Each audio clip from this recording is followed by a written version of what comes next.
Hello, എല്ലാവർക്കും നമസ്കാരം. ഞാൻ ശ്രീലത ജയചന്ദ്രൻ. നമ്മൾ ഇന്ന് കഴിഞ്ഞ ദിവസം നമ്മൾ കുറച്ച് പ്രോഗ്രാംസ് ഒക്കെ എക്സ്പ്ലെയിൻ ചെയ്തു അല്ലെ. അതിന്റെ ബാക്കിയായിട്ടാണ് ഇപ്പൊ ചെയ്യുന്നത്. ഇവിടെ നമുക്ക് ഔട്ട്പുട്ട് എങ്ങനെ കിട്ടുന്നു, അല്ലെങ്കിൽ എറേഴ്സ് എന്തെങ്കിലും വരുന്നുണ്ടോ, അതിനെ കുറിച്ചൊക്കെയാണ് ഇവിടെ പറയുന്നത്. അപ്പൊ നമുക്ക് ലോജിക്ക് നോക്കി മനസ്സിലാക്കി കാര്യങ്ങൾ വ്യക്തമായിട്ട് പഠിക്കുന്നതിന് വേണ്ടിയിട്ട് ചാനൽ സബ്സ്ക്രൈബ് ചെയ്യുക. അതുപോലെ തന്നെ നമ്മളിപ്പോൾ ഓൺലൈൻ ക്ലാസ് ആയിട്ടും, അതായത് ലൈവ് ക്ലാസ് ആയിട്ട് ചെയ്യുന്നുണ്ട്. ബിടെക്കിനായാലും ഡിഗ്രിയുടെ ആയാലും പ്രോഗ്രാമിംഗ് ക്ലാസ്സസ് എല്ലാം നമ്മൾ ചെയ്യുന്നുണ്ട്. ഓക്കെ, എല്ലാം അതായത് C++, ജാവ, പൈത്തൺ, പിന്നെ SQL, ഇതിന് റിലേറ്റഡ് ആയിട്ടുള്ള SQL അങ്ങനെയുള്ള കാര്യങ്ങളെല്ലാം നമ്മൾ ഇതിന്റെ കൂടെ ചെയ്തു പോകുന്നുണ്ട്. പിന്നെ എടുക്കുന്ന ഡാറ്റ സ്ട്രക്ചേഴ്സ് എടുക്കുന്നുണ്ട്. അപ്പൊ ആർക്കെങ്കിലും ഓൺലൈൻ ക്ലാസിന്റെ ആവശ്യം ഉണ്ട് എന്നുണ്ടെങ്കിൽ ഞാൻ ഇതിന്റെ എന്റെ കോൺടാക്ട് നമ്പർ, വാട്സ്ആപ്പ് നമ്പർ കൊടുത്തേക്ക്, അതിൽ മെസ്സേജ് ചെയ്താൽ മതി. ഓക്കെ, അപ്പൊ നമുക്ക് നോക്കാം എങ്ങനെയാണ് വരുന്നതെന്ന്. അപ്പൊ നമ്മളിവിടെ ഒരു സാമ്പിൾ പ്രോഗ്രാം തന്നിട്ടുണ്ട്. നമുക്കത് എങ്ങനെയാണ് വരുന്നതെന്ന് നോക്കാം. ആദ്യം നമ്മൾ പറഞ്ഞിരിക്കുന്നതെന്ന് പറഞ്ഞാൽ രണ്ട് ഇൻക്ലൂഡ് സ്റ്റേറ്റ്മെന്റ് ആണ് അല്ലെ. ഹാഷ് ഇൻക്ലൂഡ് stdio.h പറഞ്ഞിട്ടുണ്ട്, conio.h പറഞ്ഞിട്ടുണ്ട്. അത് നമ്മൾ കഴിഞ്ഞ ക്ലാസ്സിൽ എന്തിനാന്നുള്ളത് പറഞ്ഞിട്ടുണ്ട്. എന്തെങ്കിലും ഡൗട്ട് ഉണ്ടെങ്കിൽ ആ വീഡിയോ ഒന്ന് എടുത്ത് നോക്കുക. ഓക്കെ, നമ്മളിപ്പം ഔട്ട്പുട്ട് എഴുതാൻ പറയുന്ന സമയത്തും അതിനകത്ത് എന്തെങ്കിലും എറേഴ്സ് ഉണ്ടെങ്കിൽ ആ എറർ അവിടെ എഴുതാവും. ഓക്കെ, എറേഴ്സ് ഇല്ലെങ്കിൽ മാത്രമേ നമ്മൾ അത് എന്താണ് ഡിസ്പ്ലേയിൽ പറഞ്ഞിരിക്കുന്നത് അത് എഴുതാവൂ. ഓക്കെ അല്ലേ. അപ്പൊ നമ്മൾ അവിടെ ചെയ്യേണ്ടതെന്ന് പറഞ്ഞാൽ കേളി ബ്രാക്കറ്റ്സ്, സെമികോളൻ, പാരാന്തിസിസ്, കോമ, സെമികോളൻ, ഇതെല്ലാം നമ്മൾ അവിടെ ചെക്ക് ചെയ്യണം. ചെക്ക് ചെയ്ത് അതിലെന്തെങ്കിലും മിസ്റ്റേക്ക് ഉണ്ട് എന്നുണ്ടെങ്കിൽ ഈ പ്രോഗ്രാമിന്റെ ഔട്ട്പുട്ട് എന്ന് പറയുന്നത് എന്തായിരിക്കും, ആ പർട്ടിക്കുലർ എറർ മെസ്സേജ് ആയിരിക്കും എഴുതേണ്ടത് അവിടെ. നോർമലി അങ്ങനെ ഔട്ട്പുട്ട് എഴുതാൻ തരുന്നതിന് എറേഴ്സ് വരാറില്ല. സപ്പോസ് എങ്ങനെ വന്നു കഴിഞ്ഞാൽ അത് ആ എററാണ് എഴുതേണ്ടത്. ഓക്കെ, അപ്പൊ ഇവിടെ ഫസ്റ്റിൽ പറഞ്ഞിരിക്കുന്നത് വോയിഡ് മെയിൻ പറഞ്ഞു, കേളി ബ്രാക്കറ്റ്സ് സ്റ്റാർട്ട് ചെയ്തു. പിന്നെ എന്താണ്, ക്ലിയർ സ്ക്രീൻ പറഞ്ഞു. അപ്പൊ സ്ക്രീൻ മൊത്തത്തിൽ ക്ലിയർ ചെയ്തു. അതിനുശേഷം ഇവിടെ ഇന്റീജർ ആയിട്ട് 4 വേരിയബിൾ ഡിക്ലെയർ ചെയ്തിട്ടുണ്ട്. അതിൽ ഐയും ജെയും 2ഉം 3ഉം ആയിട്ട് ഇനിഷ്യലൈസ് ചെയ്തിട്ടുണ്ട്. ഓക്കെ, അടുത്തത് ഫ്ലോട്ട് ആയിട്ട് A ആൻഡ് B ഡിക്ലെയർ ചെയ്തിട്ടുണ്ട്. പിന്നെ പറയുന്ന കാൽക്കുലേഷൻസ് ആണ്. കാൽക്കുലേഷൻസ് എന്ന് പറയുമ്പോൾ ഇവിടെ എന്താ പറയുന്നത്, K = I divided by J × J ആണ് പറയുന്നത്. I divided by J × J എന്ന് പറയുമ്പോൾ ഐയുടെ വാല്യൂ ഇവിടെ എത്രയാണ്, 2 ആണ്. ജെയുടെ വാല്യൂ ഇവിടെ 3 ആണ്. അപ്പൊ I ഡിവൈഡഡ് ബൈ 3 × 3 ആണ് പറയുന്നത്. അപ്പൊ നമ്മളിവിടെ ചെയ്യുന്ന സമയത്ത് 3 × 3 അങ്ങനെയല്ല ചെയ്തു പോകേണ്ടത്. നമുക്കിപ്പം ഓപ്പറേറ്റർ പ്രൊസീഡൻസ് അറിയാം അല്ലെ. ആദ്യം വരുന്നത് ഡിവിഷനും, ഇപ്പൊ അരിത്തമാറ്റിക് ഓപ്പറേറ്ററിൽ നോക്കുന്ന സമയത്ത് ആദ്യം വരുന്നത് ഡിവിഷനും മൾട്ടിപ്ലിക്കേഷനും ഈക്വൽ ഇമ്പോർട്ടൻസ് ആണ്. അപ്പൊ അങ്ങനെ ഈക്വൽ ഇമ്പോർട്ടൻസ് വരുന്ന സമയത്ത് എന്താണ്, ലെഫ്റ്റിൽ നിന്ന് റൈറ്റിലോട്ട് ചെയ്തു പോകണം അല്ലെ. അപ്പൊ ഇവിടെ വരുമ്പോ എന്താ ചെയ്യുന്നത്, ആദ്യം I ഡിവൈഡഡ് ബൈ J ചെയ്യും, എന്നിട്ട് അതിനെ 3 കൊണ്ട് മൾട്ടിപ്ലൈ ചെയ്യും. അങ്ങനെയാണ് ഇവിടെ ചെയ്യുന്നത്. ഓക്കെ, അപ്പൊ ഇവിടെ I ഡിവൈഡഡ് ബൈ 3 എന്ന് പറയുമ്പോൾ എത്രയാണ്, ഇവിടെ 2/3 എന്ന് പറയുമ്പോൾ 0.6 ആണ് വരുന്നത്. പക്ഷെ ഇവിടെ ഐയും ജെയും എന്നൊക്കെ പറയുന്നത് എന്താണ്, പിന്നെ ഇന്റിജർ ആണ് അല്ലെ. അപ്പൊ അവിടെ ഡെസിമൽ വാല്യൂ എടുക്കില്ല. അപ്പൊ 0.6 എന്ന് പറയുമ്പോൾ എത്രയാ എടുക്കുക, 0 എടുക്കുള്ളൂ. ഓക്കെ, എന്നിട്ട് ആ 0 × 3 വരുമ്പോ എത്രയായി, 3 ആയി അല്ല 0 ആയി. മനസ്സിലായോ? 0 × 3 വന്നപ്പോൾ ആ കെയുടെ വാല്യൂ എന്ന് പറയുന്നത് എത്രയാണ്, 0 ആയി. അടുത്ത L എന്ന് പറയുന്ന സമയത്ത് L = എന്താ പറഞ്ഞിരിക്കുന്നത്, J divided by I × I ആണ് പറയുന്നത്. Okay, J divide by I × I. അപ്പൊ സെയിം തന്നെയാണ്, 3 ഡിവൈഡഡ് ബൈ 2 × 2 ആണ്. അപ്പൊ 3/2 ആദ്യം എടുക്കും. ഓക്കെ, അപ്പൊ 3/2 എന്ന് പറയുമ്പോൾ എത്രയാ വരിക,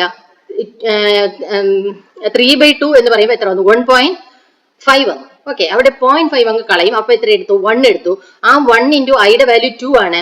അത് മൾട്ടിപ്ലൈ ചെയ്യുന്ന സമയത്ത് എത്ര കിട്ടി, 1 × 2 എത്ര കിട്ടി, 2 വന്നു. അപ്പൊ കെയുടെ വാല്യൂ 0യും എല്ലിന്റെ വാല്യൂ എന്ന് പറയുന്നത് എന്താണ്, 1ഉം ആയിട്ടാണ് ഇവിടെ വരുന്നത്. ഓക്കെ, അപ്പൊ ഇവിടെ പ്രിന്റ് ചെയ്യാൻ പറഞ്ഞെടുത്ത് നോക്കിക്കേ, ഇവിടെ ഈ 2 കാൽക്കുലേഷൻ ഉണ്ട്, അതവിടെ നിൽക്കട്ടെ. ഇവിടെ പ്രിന്റ് ചെയ്യാൻ പറഞ്ഞെടുത്ത് ആദ്യത്തെ 2 എന്താണ്, % D ആണ് പറഞ്ഞിരിക്കുന്നത്. അവിടെ കെയും എല്ലും ആണ് പ്രിന്റ് ചെയ്യാൻ പറഞ്ഞത്. അപ്പൊ ഇവിടെ ഔട്ട്പുട്ടിൽ നോക്കൂ, ആദ്യത്തേല് 0 പ്രിന്റ് ചെയ്യും, രണ്ടാമത്തേല് എന്താണ്, 2 പ്രിന്റ് ചെയ്യും. ഓക്കെ, ഇനി അടുത്തത് എയും ബിയും പ്രിന്റ് ചെയ്യിപ്പിക്കാനുണ്ടല്ലേ, അത് കാൽക്കുലേറ്റ് ചെയ്യണം. അത് കാൽക്കുലേറ്റ് ചെയ്യുന്ന സമയത്തും എന്താ വരിക, ഇവിടെ ഇത് AB എന്ന് പറയുന്നത് എന്താണ്, ഫ്ലോട്ടിംഗ് പോയിന്റ് വാല്യൂ ആണ് അല്ലെ. അതേസമയം ഐയും ജെ എന്ന് പറയുന്നത് എന്താണ്, ഇന്റിജർ ആണ്. ഓക്കെ അല്ലെ. അപ്പൊ ഇവിടെ വരുന്ന സമയത്ത് എങ്ങനെ വന്നു, I ഡിവൈഡഡ് ബൈ J എന്ന് പറഞ്ഞപ്പോൾ നേരത്തെ പറഞ്ഞ പോലെ എത്ര വന്നു, 0.6 ആണ്. അപ്പൊ ഈ ഐയും ജെയും ഇന്റിജർ ആയതുകൊണ്ട് തന്നെ 0 എടുക്കും. 0 × J എന്ന് പറയുമ്പോൾ എത്രയായി, വാല്യൂ 0 ആയി. അതുകൊണ്ടാണ് ഇവിടെ ഔട്ട്പുട്ട് എന്ന് പറഞ്ഞ 0.000 എന്ന് വന്നത്. അത് ഫ്ലോട്ടിംഗ് പോയിന്റ് വാല്യൂ വേരിയബിൾ ആയതുകൊണ്ടാണ് അവിടെ ഡെസിമൽ പോയിന്റ്സ് കൂടെ കാണിച്ചിരിക്കുന്നത്. ഓക്കെ, അപ്പൊ ഇവിടെ A പ്രിന്റ് ചെയ്യുന്ന സമയത്ത് എന്ത് വന്നു, 0.000 എന്ന് പ്രിന്റ് ചെയ്തു. പിന്നെ അടുത്തത് B = J divide by I × I പറഞ്ഞിരിക്കുന്നത് അല്ലെ.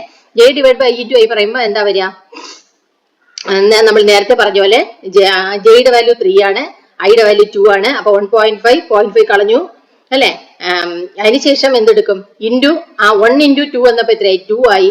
അപ്പം എന്താ, ഇവിടെ ബിയുടെ വാല്യൂ എത്രയായി, 2 ആണ്. പക്ഷെ ബി എന്ന് പറയുന്നത് എന്താണ്, ഫ്ലോട്ടിംഗ് പോയിന്റ് വാല്യൂ ആണ്. അതുകൊണ്ട് തന്നെ ഇവിടെ എങ്ങനെ കൊടുക്കും, 2.000 എന്ന് വരും. മനസ്സിലായല്ലോ? അതാണ് ഈ പ്രോഗ്രാമിന്റെ ഔട്ട്പുട്ട് എന്ന് പറയുന്നത്. അപ്പൊ ഔട്ട്പുട്ട് എന്താ പ്രിന്റ് ചെയ്യാം? 0 വന്നു, 2 വന്നു, 0.000, പിന്നെ 2.000. ഞാൻ ഇവിടെ എല്ലാത്തിനും പെർസെന്റേജ് ഡിയുടെ ഇടയ്ക്ക് സ്പേസ് ഇട്ടിട്ടുണ്ട്. അതുകൊണ്ട് തന്നെ ഓരോ വാല്യൂവിനെയും ഇടയ്ക്ക് എന്താണ് ഓരോ സ്പേസ് വരും. ഞാൻ ന്യൂ ലൈൻ ആണ് കൊടുത്തതെങ്കിൽ ഔട്ട്പുട്ട് എങ്ങനെ പ്രിന്റ് ചെയ്യും? താഴെ ആയിരിക്കും പ്രിന്റ് ചെയ്യാം. ഫസ്റ്റ് ലൈനിൽ 0 പ്രിന്റ് ചെയ്യും, സെക്കൻഡ് ലൈനിൽ 2 പ്രിന്റ് ചെയ്യും. ഓക്കെ, അത് കഴിഞ്ഞിട്ട് നെക്സ്റ്റ് ലൈനിൽ 0.000 എന്ന് പ്രിന്റ് ചെയ്യും. അടുത്ത ലൈനിൽ വീണ്ടും എന്താണ് 2.000 എന്ന് പ്രിന്റ് ചെയ്യും. ഇവിടെ സ്പേസ് കൊടുത്തിരിക്കുന്നതുകൊണ്ട് എന്താണ് ഇതിന് ഓരോന്നിനും ഇടയിൽ ഈ ഗ്യാപ്പ് കൊടുത്തേക്കുന്നത് എന്താണ്? സ്പേസ് ആണ്. മനസ്സിലായോ? അതിനൊക്കെ ഹൈഫണോ കോമയോ എന്ത് വേണമെങ്കിലും നമുക്ക് പെർസെന്റേജ് ഡിയുടെ ഇടയിൽ കൊടുക്കാം. പ്രിന്റ് എഫിനകത്ത് കൊടുക്കാം, സ്കാൻഎഫിൽ കൊടുക്കാൻ പാടില്ല, പ്രിന്റ് എഫിൽ കൊടുക്കാം. ഓക്കെ, അങ്ങനെ പ്രിന്റ് എഫിൽ കൊടുക്കുന്ന സമയത്ത് നമുക്ക് എന്ത് പറയാം? അവിടെ ഇപ്പൊ കോമയാണെങ്കിൽ ഓരോന്നും സെപ്പറേറ്റ് ചെയ്യാൻ കോമ കൊടുക്കണം. ഇവിടെ ഞാൻ സ്പേസ് കൊടുത്തിട്ടുള്ളതുകൊണ്ട് ഓരോന്നിനും ഓരോ സ്പേസ് വരും. ന്യൂ ലൈൻ ആണ് കൊടുത്തെങ്കിൽ നെക്സ്റ്റ് ലൈനിൽ പ്രിന്റ് ചെയ്യും. ഓക്കെ അല്ലേ? അപ്പൊ ഇതാണ് ഈ പ്രോഗ്രാമിന്റെ ഔട്ട്പുട്ട് എന്ന് പറയുന്നത്. അപ്പൊ നമ്മൾ മനസ്സിലാക്കേണ്ട ഒരു കാര്യം എന്ന് പറയുന്നത്, ഇതിൽ എവിടെയെങ്കിലും എറർ മെസ്സേജ് ഉണ്ട് എന്നുണ്ടെങ്കിൽ ഔട്ട്പുട്ട് ചോദിച്ചാലും എറർ ഉണ്ടെങ്കിൽ എറർ മെസ്സേജ് എഴുതാവും. ഓക്കെ, നമുക്ക് അടുത്ത നോക്കാം. അടുത്ത പറഞ്ഞിരിക്കുന്നത് ഇവിടെ എന്താണ്? വീണ്ടും പിന്നെ രണ്ട് ഇൻക്ലൂഡ് സ്റ്റേറ്റ്മെന്റ് പറഞ്ഞിട്ടുണ്ട്. സെയിം ആണ്, stdio.h ponio.h ആണ് പറഞ്ഞിരിക്കുന്നത്. അപ്പൊ ഇവിടെ void main സ്റ്റാർട്ട് ചെയ്തു. എന്താ പറഞ്ഞ? Float a is equal to 5, b is equal to 2 പറഞ്ഞു, ഇന്റ് c, d പറഞ്ഞു. അതിനുശേഷം എന്താ പറഞ്ഞിരിക്കുന്നത്? c is equal to എന്ത് പറഞ്ഞ? c is equal to a divided by b, d is equal to a by 2. Okay, print of രണ്ട് new line പറഞ്ഞിട്ട് percentage d കൊടുത്തിട്ട് എന്താ പ്രിന്റ് ചെയ്തേക്കുന്നത്? ഡി മാത്രമേ ഇവിടെ പ്രിന്റ് ചെയ്തിട്ടുള്ളൂ. അപ്പൊ ഔട്ട്പുട്ടിൽ പ്രിന്റ് ചെയ്യുന്നത് ഡി മാത്രമാണ്. അപ്പൊ ഡിയിൽ ഇനി കാൽക്കുലേഷനിൽ എങ്ങനെയാ വരുന്നതെന്ന് വേണം നമുക്ക് നോക്കാൻ. ഇവിടെ c is equal to a divided by 2 എന്ന് പറയുമ്പോൾ എത്രയാണ്? 5/2, അതായത് 2.5. 2.5 എന്ന് പറയുമ്പോൾ സിയുടെ വാല്യൂ എത്ര എടുക്കും? 2 എടുക്കുള്ളൂ അല്ലെ? എന്തുകൊണ്ടാണ്? സി എന്ന് പറയുന്നത് ഇന്റിജർ ആണ്. ഓക്കെ, ഇവിടെ പറഞ്ഞിരിക്കുന്നത് അടുത്ത ലൈനിൽ പറഞ്ഞിരിക്കുന്നത് d is equal to a by 2 ആണ് പറഞ്ഞിരിക്കുന്നത്. ഡയറക്റ്റ് ആയിട്ട് 2 കൊണ്ട് ഡിവൈഡ് ചെയ്യാനാണ് പറഞ്ഞേക്കുന്നത്. ഇപ്പൊ എയുടെ വാല്യൂ എന്താണ്? 5 ആണ്. 5/2 എത്രയാണ്? 2.5 ആണ്. നമ്മുടെ d എന്ന് പറയുന്നത് ഇന്റിജർ ആണ്, അതുകൊണ്ട് തന്നെ അവിടെ ഡെസിമൽ വാല്യൂ എടുക്കില്ല. ഓക്കെ, അപ്പൊ ഇവിടെ എത്ര വരും? 2 എന്നായിരിക്കും ഇതിന്റെ ഔട്ട്പുട്ട് പ്രിന്റ് ചെയ്യുന്നത്. അപ്പൊ രണ്ട് ന്യൂ ലൈൻ വന്നതിന് ശേഷം, രണ്ട് ന്യൂ ലൈൻ കൊടുത്തിട്ടുണ്ട്. അപ്പൊ രണ്ട് ന്യൂ ലൈൻ വന്നതിന് ശേഷം എന്ത് പ്രിന്റ് ചെയ്യും? ഇവിടെ 2 എന്ന് പ്രിന്റ് ചെയ്യും. ഓക്കെ, അപ്പൊ ഇതിനകത്ത് നമുക്ക് വേറെ ഒരു ഇത് കൂടെ ഞാൻ ഇതിൽ ആഡ് ചെയ്ത് പറയാം. ഇവിടെ c is equal to എന്ത് പറഞ്ഞു? a divided by b എന്ന് പറഞ്ഞു അല്ലെ? അതേ സമയത്ത് ഇവിടെ c is equal to a percentage b എന്ന് പറഞ്ഞാൽ അവിടെ ഒരു എറർ ആയിരിക്കും വരിക. ഓക്കെ, എന്ത് എറർ ആയിരിക്കും വരിക? Illegal use of floating point എന്നായിരിക്കും വരിക. എന്തുകൊണ്ടാന്ന് വെച്ചാല് നമുക്കിവിടെ ഒരു ഡെസിമൽ വാല്യൂ തരുന്ന സമയത്ത്, ഇപ്പൊ ഡെസിമൽ വാല്യൂ ആണ് വരുന്നതെങ്കിൽ, അതായത് ഫ്ലോട്ടിംഗ് പോയിന്റ് ആണ് ഡാറ്റ ടൈപ്പ് എങ്കിൽ, ഫ്ലോട്ട് ആയിട്ടാണ് ഡാറ്റ ടൈപ്പ് ഡിക്ലെയർ ചെയ്തിരിക്കുന്നതെങ്കിൽ, നമ്മൾ ഡിവൈഡ് ചെയ്യുന്ന സമയത്ത് ഇവിടെ എന്തായിരിക്കും? റിമൈൻഡർ വരില്ല. പെർസെന്റേജ് കൊടുത്തു കഴിഞ്ഞാൽ എന്തായിരിക്കും? ഈ പെർസെന്റേജ് ആണ് നമ്മൾ അവിടെ കൊടുക്കുന്നതെങ്കിൽ എന്താണ്? റിമൈൻഡർ എടുക്കാനാണ്. അപ്പൊ 2.5 അല്ല, പിന്നെ 2.5 എന്നല്ല വരുന്നത് അല്ലെ? 2ഉം അതിന്റെ റിമൈൻഡർ വാല്യൂ ആയിരിക്കും അവിടെ ഡിവൈഡ് ചെയ്ത് 2 ആയി, പിന്നെ റിമൈൻഡർ എത്രയാണോ അതായിരിക്കും അവിടെ അതിനകത്ത് വരുന്നത് അല്ലെ? അപ്പം അങ്ങനെ വരുന്ന സമയത്ത് നമുക്കിപ്പോ ഫ്ലോട്ടിംഗ് പോയിന്റ് വാല്യൂ ആണെങ്കിൽ ആക്യുറേറ്റ് റിസൾട്ട് ആണ് വരുന്നത്, അവിടെ റിമൈൻഡർ വരില്ല. ഓക്കെ, അപ്പൊ അതുകൊണ്ട് ഈ നമ്മുടെ ഈ ഒരു പിന്നെ സംഭവം എന്ന് പറയുന്നത് c is equal to a percentage b എന്ന് നമ്മൾ കൊടുത്തു കഴിഞ്ഞാൽ എന്തായിരിക്കും? Illegal use of floating point എന്നായിരിക്കും വരുന്നത്. അതിന്റെ കാരണം ഇതാണ്. എന്താണ്? ഇന്റിജേഴ്സിൽ മാത്രമേ ഈ പെർസെന്റേജ് അല്ലെങ്കിൽ മോഡുലോ ഓപ്പറേറ്റർ പിന്നെ വർക്ക് ചെയ്യുള്ളൂ. ഓക്കെ, മനസ്സിലായല്ലോ? അപ്പൊ നമുക്ക് പ്രോഗ്രാമിന്റെ ഇടയിൽ ഇങ്ങനെ ഫ്ലോട്ടിംഗ് പോയിന്റ് വാല്യൂന്റെ ഇടയിൽ ഒരു പെർസെന്റേജ് വന്നു കഴിഞ്ഞാൽ അത് എറർ മെസ്സേജ് ആണ് കാണിക്കുക. എന്താണ്? Illegal use of floating point എന്നായിരിക്കും എറർ മെസ്സേജ് വരുന്നത്. അപ്പൊ അങ്ങനെയുള്ള കാര്യങ്ങൾ നമ്മൾ കൂടുതൽ പ്രോഗ്രാംസ് ചെയ്യുമ്പോൾ മാത്രമേ ഇങ്ങനെയുള്ള എറർ മെസ്സേജുമായിട്ട് നമ്മൾ ഫെമിലിയർ ആവുള്ളൂ.